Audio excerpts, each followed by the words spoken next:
Hello नमस्कार, मैं बिट्टू जायसवाल स्वागत करता हूं आप सभी का आपके चैनल कैटलिस्ट एजुकेशनल कैंपस में।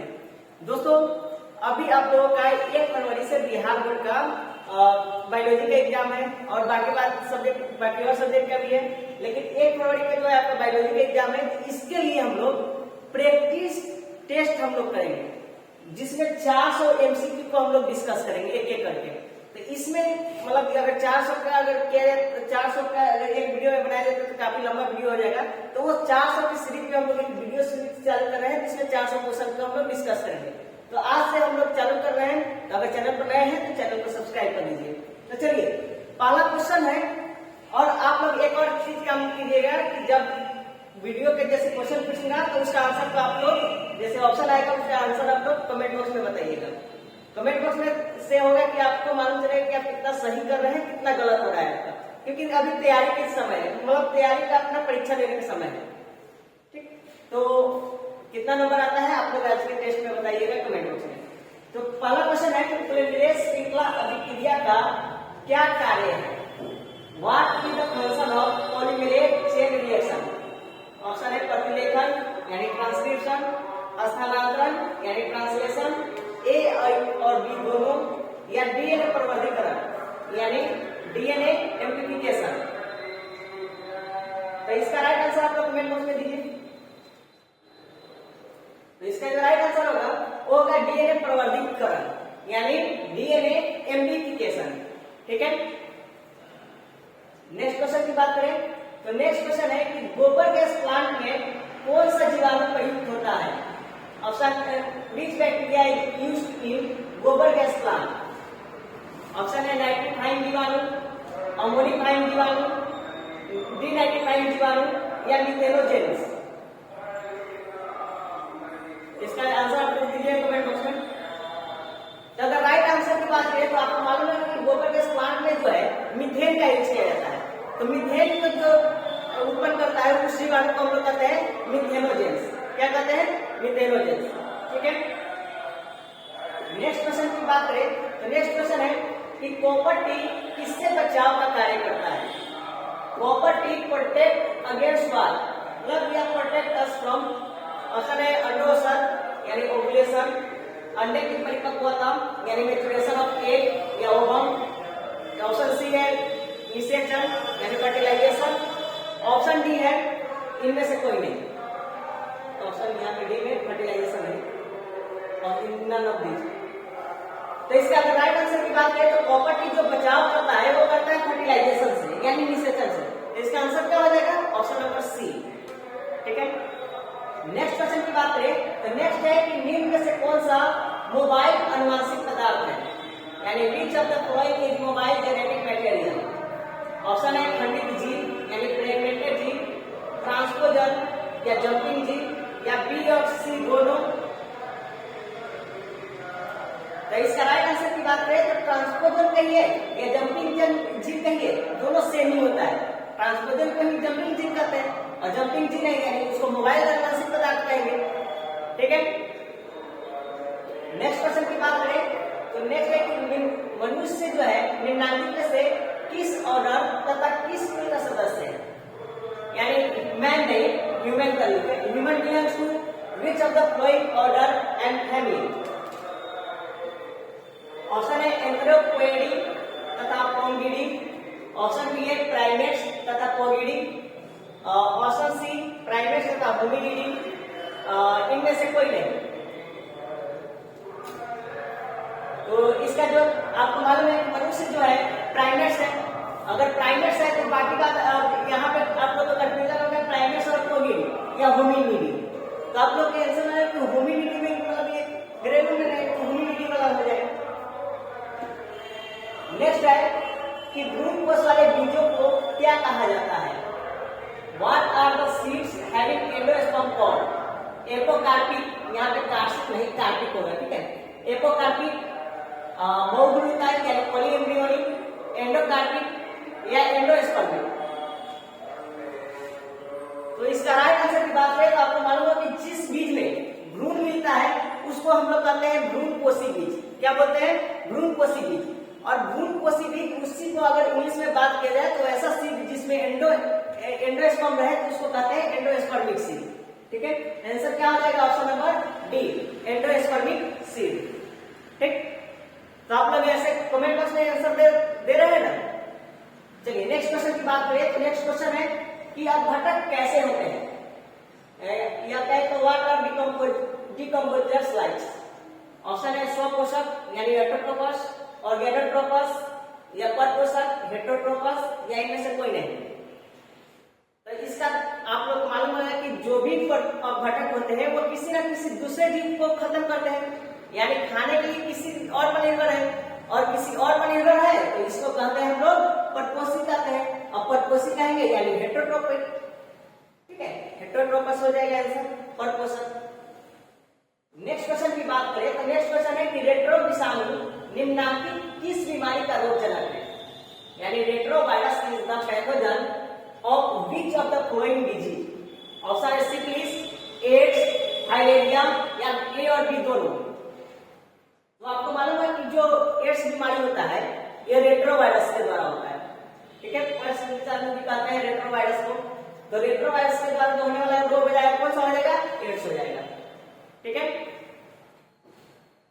नेक्स्ट क्वेश्चन है कि निम्नलिखित में प्लाज्मिड कौन है? विच of the following is a plasmid. Option है बाम H1, PBr 322, या हिंड 1। यहाँ पे देखिए 322 जो है ना ये पावर में रहेगा, PBr पावर में 322। तो आंसर क्या हो जाएगा इसका? ऐसे आप लोग हिंट मिल ही गया, PBr 322। ठीक है, पावर। नेक्स्ट क्वेश्चन है कि निम्नलिखित में से जैव आवर्धीकरण का कारण किसे माना जाता है, यानी which of the following is considered to be the cause of biomagnification. Option है पारा यानी मरकरी, और DDT, ए या बी दोनों, और या सल्फर डाइऑक्साइड। तो अगर बात करें तो जैव आवर्धीकरण यानी बायोमैग्निफिकेशन में हम लोग पारा को भी पढ़े हुए थे और DDT को भी पढ़े हुए थे, इसी से तो जैव आवर्धीकरण होता है। ठीक, तो आंसर क्या हो जाएगा? ए और बी दोनों। अभी डिस्कस ज्यादा नहीं कर रहे हैं क्योंकि अभी हम लोग ज्यादा नहीं करने के पीछे रीजन है कि हम लोग यहाँ पे क्वेश्चन को देख रहे हैं कि ज्यादा से ज्यादा क्वेश्चन प्रैक्टिस कर पाए। अगर जो भी अगर पहले जैसे आप सोच रहे थे कि हर एक क्वेश्चन को डील करेंगे तो अभी उतना समय है नहीं, फिलहाल जल्दी से जल्दी हम लोग रिवाइज कर रहे हैं। ठीक है, नेक्स्ट क्वेश्चन की बात करें तो नेक्स्ट क्वेश्चन है कि किस जनन परत से रक्त तथा परिवहन तंत्र का उद्भव होता है? From which germ layer does blood and circulatory system originate. Option है एक्टोडर्म, मेसोडर्म, एंडोडर्म, या इनमें से कोई नहीं। फिर यहाँ पे एंडोडर्म, यहाँ पे इनमें से कोई नहीं, नन ऑफ दीज। तो इसका आंसर क्या हो जाएगा? जो जनन परत और रक्त परिवहन तंत्र, ये जो बोला किसी भी शिशु में जो ओरिजिनेट होता है यानी जो उत्पन्न होता है तो वो होता है मेसोडर्म से। तो आंसर क्या हो जाएगा? Option number B, mesoderm. ठीक है, नेक्स्ट क्वेश्चन की बात करें तो नेक्स्ट क्वेश्चन है टीआई प्लाज्मिड निम्नलिखित में से किससे प्राप्त किया जाता है? That means TI plasmid is obtained from which of the following. Option है एग्रोबैक्टीरियम राइजोजिनस, यहाँ पे एमोबैक्टीरियम नहीं है, एग्रोबैक्टीरियम है। ठीक है, इस क्वेश्चन को सुधार लीजिएगा, agrobacterium rhizogenes. Option B agrobacterium rhizogenes, sorry इसमें ट्यूनिंग इसको सुधार लीजिए यहाँ पे।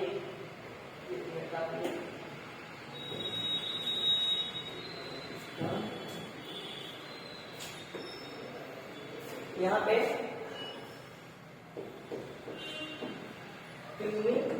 फेसियल हो जाएगा और यहाँ पे एग्रोबैक्टीरियम है, एग्रोबैक्टीरियम है, दोनों में एग्रोबैक्टीरियम, एग्रोबैक्टीरियम राइजोजिनस या एग्रोबैक्टीरियम टिमिनिफेरस, या ए और बी दोनों, या ऑप्शन सी बी बैसिलस सबटाइलिस। तो इसका राइट आंसर आप लोग बताइएगा। तो इसका अगर राइट आंसर की बात करें तो है ऑप्शन नंबर ए और बी दोनों, एग्रोबैक्टीरियम राइजोजिनस और एग्रोबैक्टीरियम टिमिनिफेरस। ठीक है, नेक्स्ट क्वेश्चन की बात करें तो नेक्स्ट क्वेश्चन है कि निम्नलिखित में किसकी आनुवंशिक विविधता भारत में अत्यधिक मिलती है, यानी which chief the following has the highest genetic diversity in India. Option है गेहूं यानी दाल, दाल यानी पल्सेस, चाय या मैंगो। तो अगर इस बात करें तो आनुवंशिक विविधता भारत में सबसे ज्यादा अगर देखा जाए तो होता है आम का। ठीक है, बहुत सारा यहाँ पे जेनेटिक वैरायटी वाला जो है मैंगो यहाँ पे मिल सकता है। अत्याधिक विविधता किसका मिलेगा भारत में, तो आम का हो जाएगा। ठीक है, ऐसे इसका डिस्कस नहीं है इस चैप्टर में। नेक्स्ट क्वेश्चन की बात करें तो है कि निम्न में से कौन प्रारंभ है या प्रारंभन है? Which of the following is start codon. Option है UAG and UGA, option B AUG and GUG, option C UAA and UAG, या option D UAA and UGA। तो इसकी राइट आंसर की बात करें तो आपको मालूम होगा कि स्टार्टिंग कोडन दो ही होता है। तो स्टार्टिंग कोडन इसमें से दो है, AUG एंड GUG। बाकी और होता है क्या, आप लोग कमेंट बॉक्स में इसका आंसर लिखिएगा। नेक्स्ट क्वेश्चन की बात करें तो नेक्स्ट क्वेश्चन है कि ZZ और ZW का तरह का लिंग निर्धारण किसमें देखा गया है? यानी ZZ by ZW type of sex determination observe in. Option है घोंघा में यानी इन स्नेल, तिलचट्टा में यानी इन कॉकरोच, मोर में इन पीकॉक और मनुष्य में इन ह्यूमन बीइंग। तो अगर बात करें तो ZZ और ZW किसमें लिंग निर्धारण देखा गया है, तो मोर में देखा गया है। आप लोगों का एक और डिवाइस का बात, मोर में ZZ मेल में मिलता है कि फीमेल में मिलता है, और ZW किस में मिलेगा, मेल में या फीमेल में, ये भी कमेंट बॉक्स में आपको दें। अभी हम यहाँ पे एक्सप्लेन नहीं करेंगे, अभी आपका टारगेट टाइम है कि आपको एक्सप्लेन करना है कि किसका इसमें मेल कौन सा गैमेट है, फीमेल गैमेट कौन सा है। ठीक, नेक्स्ट की बात करें तो नेक्स्ट है कि निम्नांकित में से किस में पादप का अवगुणित होता है? पादप का अवगुणित होता है in which of the following plant body is employed. इसमें से कौन सा प्लांट जो है ये अगुणित है?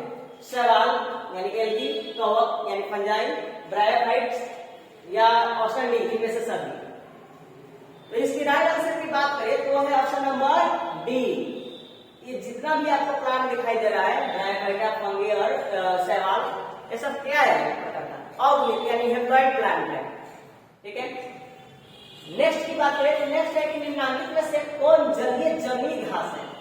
यानी which of the following is an aquatic weed. Option है ट्रापा, हाइड्रिला, जलकुंभी यानी वाटर हैसिड, या डी, बी और सी दोनों।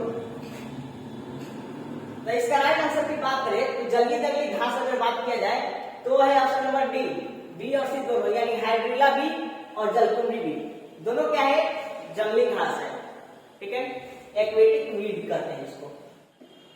नेक्स्ट क्वेश्चन है कि जीवाश्म सामान्यतः किसमें पाए जाते हैं? यानी fossils are generally found in. Option है रूपांतरित चट्टान में यानी मेटामॉर्फिक रॉक में, आग्नेय चट्टान में यानी इग्नियस रॉक में, तलछटी चट्टान में यानी सेडिमेंट्री रॉक में, या इनमें से सभी में, ऑल ऑफ दीज। तो अगर बात किया जाए तो जीवाश्म यानी फॉसिल फ्यूल्स या फॉसिल्स किसमें पाया जाता है, अगर देखा जाए तो मिलता है तलछटी चट्टान में यानी सेडिमेंट्री रॉक में। ठीक है, नेक्स्ट क्वेश्चन की बात करें तो नेक्स्ट क्वेश्चन है कि पुनर्योजित डीएनए टीके क्या है? यानी what are the recommended DNA vaccines? Option है immunogenic lipid, option B immunogenic only यानी immunogenic acid, option C immunogenic protein, या एक्सोजेनिक प्रोटीन। तो आपको मालूम है कि एक प्रकार का प्रोटीन होता है, कौन सा प्रोटीन होता है? इम्यूनोजेनिक प्रोटीन होता है, डीएनए टीके। ठीक है, नेक्स्ट क्वेश्चन है कि निम्नांकित में से कौन संकटग्रस्त स्पीसीज है? यानी which of the following is an endangered species? Option है अमरबेल, option B lantana, option C निलेंटिस, या इनमें से सभी, ऑल ऑफ दीज। तो अगर इसका आंसर की बात करें तो संकटग्रस्त स्पीसीज कहते हैं कि जो अब विलुप्त होने के कगार पर है। तो कौन सा है? लेंटेना है। ठीक है, नेक्स्ट क्वेश्चन है कि अदरक में काई प्रवर्धन किसके द्वारा होता है? यानी वेजिटेटिव प्रोपगेशन इन जिंजर अकर्स थ्रू। हाँ, एक और चीज ये काफी महत्वपूर्ण है ऑब्जेक्टिव क्वेश्चन कि काई प्रवर्धन यानी वेजिटेटिव प्रोपगेशन की बात करें तो यहाँ पे ट्यूबर के द्वारा होता है यानी कंद, राइजोम। ठीक है, उसके बाद सल कंद हो गया एक प्रकार का, उसके बाद घन कंद होता है यानी बल। तो आपको बताना है कि जो अदरक में जो अगर काई प्रवर्धन होता है किसके द्वारा होता है? बाकी बात आपको ट्यूबर यानी कंद घन कंद सल, और एक और बता दीजिए कि बल्ब यानी बल्ब के द्वारा जो होने वाला जो रिप्रोडक्शन है वेजिटेटिव प्रोपगेशन किस में होगा। चलिए ऐसे बता दे रहे हैं कि प्याज और लहसुन में जो होता है किसके द्वारा होता है वेजिटेटिव प्रोपगेशन, तो वो बल्ब के द्वारा ही होता है। ठीक है, नेक्स्ट क्वेश्चन है कि निम्नलिखित में से बाह्य अंतर में संरक्षण का उदाहरण कौन है, यानी which of the following is an example of ex situ conservation. Option है पब्लिक ग्रुप 1 यानी सेक्रेट ग्रुप, राष्ट्रीय उद्यान यानी नेशनल पार्क, बीज बैंक यानी सीड बैंक, या ऑल ऑफ दीज। तो इसका राइट आंसर की बात करें तो इसका राइट आंसर हो जाएगा आपका सीड बैंक, यानी बीज बैंक जो है आपका राइट आंसर हो जाएगा। ठीक है, नेक्स्ट क्वेश्चन है कि सिल्क धागे में कौन सा प्रोटीन होता है, यानी विच protein is present in silk thread. Option है फिब्रोइन, दो बार पूछेंगे, फिब्रोइन, ऑप्शन बी एल्ब्यूमिन, ग्लोब्यूलिन या केराटिन। तो इसका राइट आंसर की बात करें तो मालूम होना चाहिए कि सिल्क धागे में जो मिलता है वो मिलता है फिब्रोइन। ठीक है, नेक्स्ट क्वेश्चन की बात करें तो नेक्स्ट क्वेश्चन है कि नीलहरी सवाल किस खेत के उपयोगी जैव उर्वरक है, यानी blue green algae useful bio fertilizer for which crop. Option मक्का यानी मेज, गेहूं यानी मीट, ईख यानी शुगर केन, या चावल यानी राइस। तो अगर बात करें तो नीलहरी सवाल जो है वह चावल की खेती के लिए बहुत फायदेमंद होता है। ठीक है, ब्लू ग्रीन एलगी जो है इसके लिए बहुत ज्यादा है, तो वह चावल की खेती के लिए काफी महत्वपूर्ण होता है। नेक्स्ट क्वेश्चन है कि GAATTC निम्नलिखित में से किसका रोगोकिनेशन साइट है, या रिकॉग्निशन साइट है जहां से काट सकते हैं हम लोग, यानी GAATTC is the recognition site of which of the following. Option है Eco R1, option B Eco R2, option C HIM2 या ऑप्शन डी WAN-H1। तो इसका बात करें इस राइट आंसर की तो है इको R1 की या रिकॉग्निशन साइट होता है। नेक्स्ट क्वेश्चन है कि टर्नर सिंड्रोम में कितने गुण होंगे, यानी how many chromosome will be there in Turner syndrome. Option A 45, option B 46, option C 47 या ऑप्शन डी 49।